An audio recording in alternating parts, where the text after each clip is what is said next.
life, you can't always be successful. We've heard about all the successes of the students, but there are times when we're going to fail. And it's really how you respond that matters.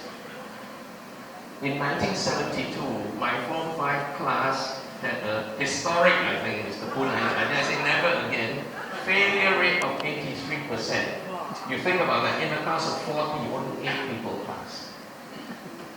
And that was momentous, because this Form 5, if you fail, your whole career is down the spout. So that for me was my wake-up call to not play so much. Remember, it's never too late. It's a marathon. Life is a marathon. It's not a sprint up to Form 5, Form 6.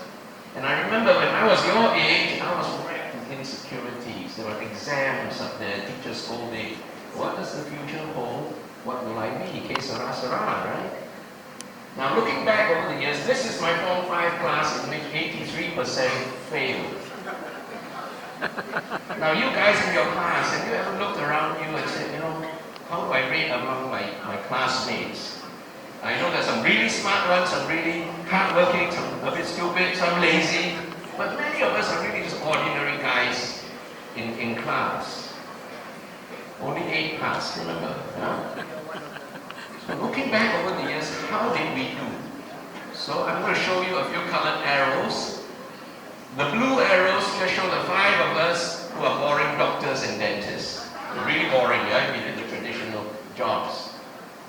The green arrows are the really successful billionaires in Malaysia. There's Gun Heng Wah, who's the chairman of Gamuda, who built all the highways in Malaysia, and with a few other people, I'm sure Tan Sri, you would recognize some of these people.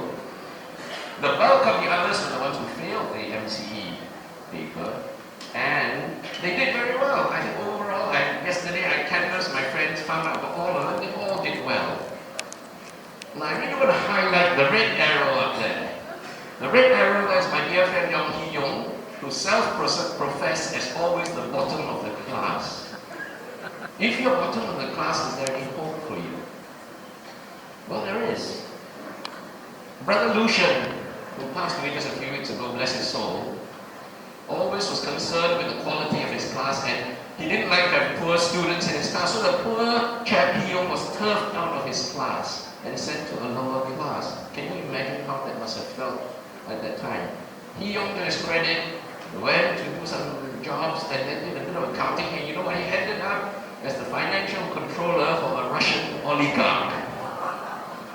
So he did much better than the rest of us. So I just want to tell you that adversity sometimes breeds really achievement.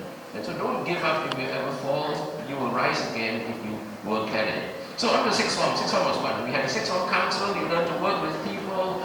But sixth form is important really for the friends you make. New distraction, more girls, right? What do you think my mother said? Friendships and relationships we make in school, whether it's fifth form or sixth form, are priceless. Why?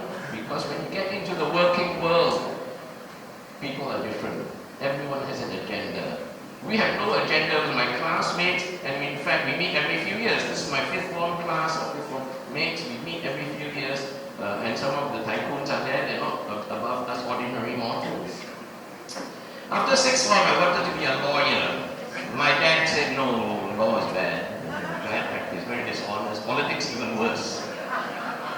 Don't laugh at what we're wearing now, boys and girls. In those days, bell-bottoms were the rage. I don't think any of you would be seen in a bell-bottom these days. So I went to London, did my medical training, and graduated in 1980.